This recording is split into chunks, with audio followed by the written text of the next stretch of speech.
Well, the NHL draft is now officially over, and I'm going to tell you guys, I had a blast watching the 2nd to 7th rounds over there. That was an absolutely awesome experience, and I recommend any avid hockey fan to go to at least one draft in a lifetime, if it's near their hometown. But other than that, of course everyone is raving over the top picks like Jack Hughes, Capo Caco, Bowen Byram. But today, I'm going to take you through some of my favorite picks that happened early on in the draft, and just throughout the entire draft, honestly. Because there's a lot of players that I think can make a big impact in the future, even if their draft position does not say that. I will be looking over some good top-end players too, though, don't you worry. Such as my my definite favorite pick of the draft, 100%. And I remember when I was in Boston Pizza, I flipped out when I saw this. 6th overall, Moritz Seider goes to the Detroit Red Wings. My German boy going in the top 10. I don't think anyone expected him to even go in the top, I'd say, most of the top 10 at least, but like, you know, top 12, top 13. I think in my mock draft I had him at like, what was it, 14 or 15? He was in that range. He might have even been like 17th. I think he might have been 17th. But anyways, if you guys have not heard me rave so much about Moritz Seider already, go watch my video and rave about like how much I rave about him there. Mature, quick shot, just a defensive god and an incredible skater for his size. Either way, Detroit should love this guy, and they're gonna love him for years to come. I can't wait to see what he's gonna do for Adler Mannheim this season in the DEL to go for the repeat. I'm gonna go in order for my picks here, and with my second one, 69th overall, John Ludwig of the Portland Winterhawks from Kamloops goes to the Florida Panthers. This pick caught me so off guard. Like, first of all, I didn't even think Ludwig would have been drafted, let alone in the 3rd round. This was a crazy pickup, and honestly, he is worth it. Like, he's just like Moritz Seider, a defensive god. They don't actually keep track of blocked shots in the WHL, but I've heard from sources there have been multiple shifts where he's out there blocking like 3 shots a shift.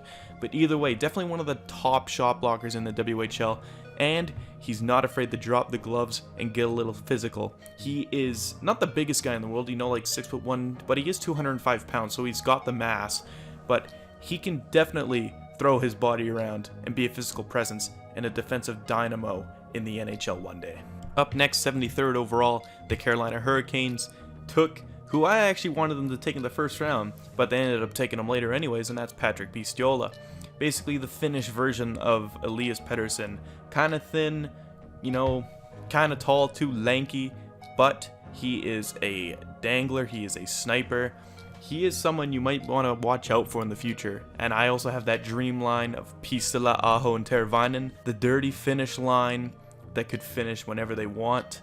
I don't know if it'll ever happen, but I think Pistila has a good chance of making it to the NHL, but it will be a project. And number 95, we have a defenseman who only went solo, I feel, because of his size. Every other aspect of his game is very impressive, and this is Jordan Spence of the Moncton Wildcats. He was actually not drafted in his first eligible QMJHL draft season.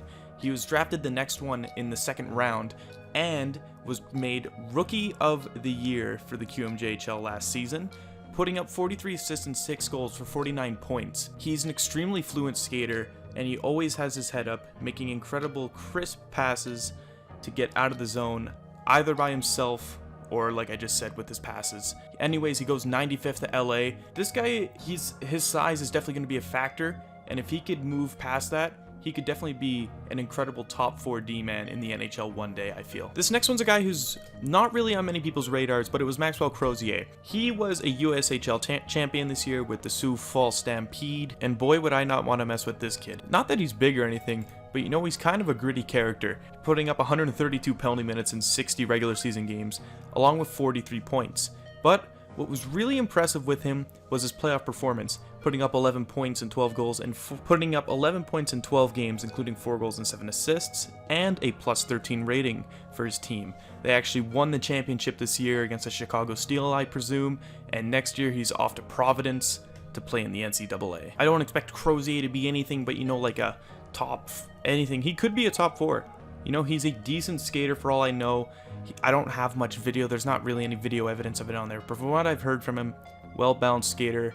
Although he could be another guy who just ends up adding so much more talent to the already successful Tampa Bay prospect pool. This Russian player went 152nd overall to the Carolina Hurricanes, who in my opinion had one of the best drafts this year.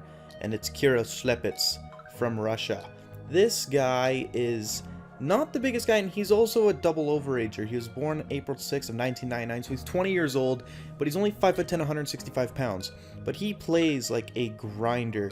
Buddy works hard and he skates so fast. If you remember in the World Juniors this year, he had 5 goals in 7 games, including a +7, winning the bronze medal with Russia. Kiraslep had an incredible tournament. He's definitely someone that could easily translate to the NHL game if he adds a little bit more muscle and a bit more mass, because that grinder style can be really, really important on many teams in the NHL nowadays. The last pick I have was Calgary Flames taking goaltender Dustin Wolf of the Everett Silvertips.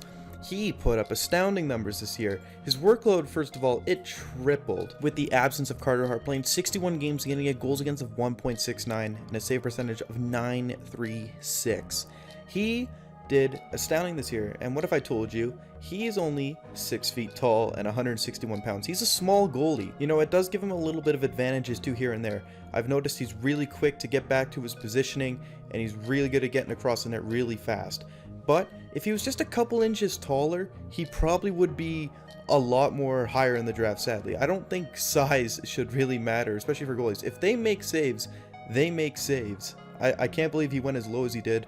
But either way, I think the Calgary Flames have got themselves a decent goaltending prospect for the future. Anyways, those are my most favorite picks I found in the NHL draft this year. Especially getting to see those guys get picked, most of them up live, and see them walk down to the respectable table that they got drafted to. You know, it was really fun to watch, really enjoyable. Tell me who your favorite picks were down below, and I hope you guys enjoy the rest of your day and are excited for next year's draft just as I am. Bye-bye.